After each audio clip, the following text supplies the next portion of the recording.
ನೋಡ್ಲಾ, ನಾನೀಗ ಒಂದು ಮಂಗನ್ ಕತೆ ಹೇಳ್ತೀನಿ, ಕೇಳ್ತೀಯಾ? ಹೇಳು ಮಗ. ಒಂದ್ ಊರಲ್ಲಿ 3 ಕೋತಿ ಇತ್ತು. 3ರಲ್ಲಿ 2 ತುಂಬಾ ಸಾಧು, ವಾ ನಂತರ, ಇನ್ನೊಂದು ತುಂಬಾ ತರಲೆ, ನಿನ್ ತರ. ಕೇಳಲ್ಲ ಸುಮ್ನೆ. ಒಂದ್ಸಲ 3 ಕೋತಿ ಸೇರಿ ಒಂದ್ ಊರ್ಗೆ ಟ್ರಿಪ್ ಹೋಗಿ ಬರೋಣ ಅಂತ ಪ್ಲಾನ್ ಮಾಡ್ತು. ಓಹೋ, ಅದಕ್ಕೆ ಬೇಕಾದ ತಯಾರಿ ಎಲ್ಲ ಮಾಡ್ಕೊಂಡು 3 ಕೋತಿಗಳು ಹೊಡ್ತು. ಹೆಂಗ್ ಹೊಡ್ತು? ಬಸ್ಸಲ್ಲ.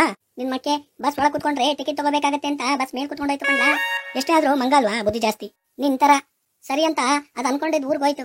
ಅಲ್ಲಿ ಹಂಗೆ ಸುತ್ತಾಡ್ಕೊಂಡು ಸೈಟ್ ಸೀಯಿಂಗ್ ಮಾಡ್ಕೊಂಡು ಒಂದ್ ಮರದ ಮೇಲೆ ಕೂತು ಅದ್ರ ಹತ್ರ ಇದ್ದ ತಿಂಡಿಗಳನ್ನೆಲ್ಲ ತಿಂದು ಖಾಲಿ ಮಾಡ್ತು ಅವು. ಆಮೇಲೆ ರಿಟರ್ನ್ ಬಸ್ ಹತ್ಕೊಂಡು ವಾಪಸ್ ಬಂತಾ? ಇಲ್ಲ ಕಂಡ, ಅಲ್ಲೇ ಸ್ವಲ್ಪ ನಿದ್ದೆ ಮಾಡಿ ಆಮೇಲೆ ಎದ್ ನೋಡ್ತು. ಆ ಕಡೆ ಅದ್ರ ಕಣ್ಣಿಗೆ ಮಾವಿನ ಮರ ತೋಟ ಕಾಣಿಸ್ತು ಕಂಡ. ವಾ, ಯಾಕೆ ಇಷ್ಟೊತ್ತು ಕಾಣಿಸ್ತಿರ್ಲಿಲ್ವಾ? ಲೇ, ಕೋತಿಗಳು ತಿನ್ಬೇಕಾದ್ರೆ ಬೇರೆ ಯಾವ್ದ್ರ ಮೇಲೂ ಗಮನ ಹರಿಸಲ್ಲ, ಪರ್ಫೆಕ್ಟ್ ಕಾನ್ಸಂಟ್ರೇಷನ್ ಇಂದ ತಿನ್ನತ್ತೆ ಕಂಡ. ವಾ, ಓಕೆ ಓಕೆ. ಆಮೇಲೆ ಸರಿ ಅಂತ 3 ಕೋತಿ ಅಲ್ಲಿ ಹೋಯ್ತು. ಮಾವಿನ ಹಣ್ಣು ತಿನ್ನೋಣ ಅಂದ್ರೆ ಅಲ್ಲೊಬ್ಬ ಕಾವಲ್ ಕಾಯ್ತಾ ಇದ್ದ. ಅವನು ಈ ಕೋತಿಗಳನ್ನ ನೋಡಿ ಓಡ್ಸೋದಕ್ಕೆ ಬಂದ. ಇವು ಆ ಕಡೆ ಈ ಕಡೆ ಹಾರೋಯ್ತು. ಮತ್ತೆ ಬಿಟ್ಬಿಡ್ತಾರ ತಿನ್ನಕ್ಕೆ? ಅದ್ರಲ್ಲಿ ಆ ತರಲೆ ಕೋತಿ ಇತ್ತಲ್ಲ, ಒಂದ್ ಪ್ಲಾನ್ ಮಾಡ್ತು. ಇನ್ನ 2 ಕೋತಿಗೆ ನೀವಿಬ್ರು ಬೇರೆ ಬೇರೆ ಕಡೆಯಿಂದ ಹಣ್ಣು ತಿನ್ನಕ್ ಹೋಗಿ, ನಾನು ಈ ಕಡೆಯಿಂದ ಬರ್ತೀನಿ ಅಂತ. ಸರಿ ಅಂತ ಅವು ಇದ್ರ ಮಾತು ಕೇಳಿ ಹಾಗೆ ಮಾಡ್ತು. ಆ ಕಾವಲ್ಗಾರ ಆ ಕಡೆ ಈ ಕಡೆ ಅಂತ ಕೋತಿನ ಓಡಿಸಿ ಓಡಿಸಿ ಸುಸ್ತಾದ. ಬಂದು ಒಂದ್ ಮರದ ಕೆಳಗೆ ಕೂತು ತನ್ನ ಮೊಬೈಲ್ ಅನ್ನ ಪಕ್ಕಕ್ಕಿಟ್ಟ. ಹಾಗೆ ನಿದ್ದೆ ಮಾಡ್ದ. ಪಾಪ ಸುಸ್ತಾಗಲ್ವೇ?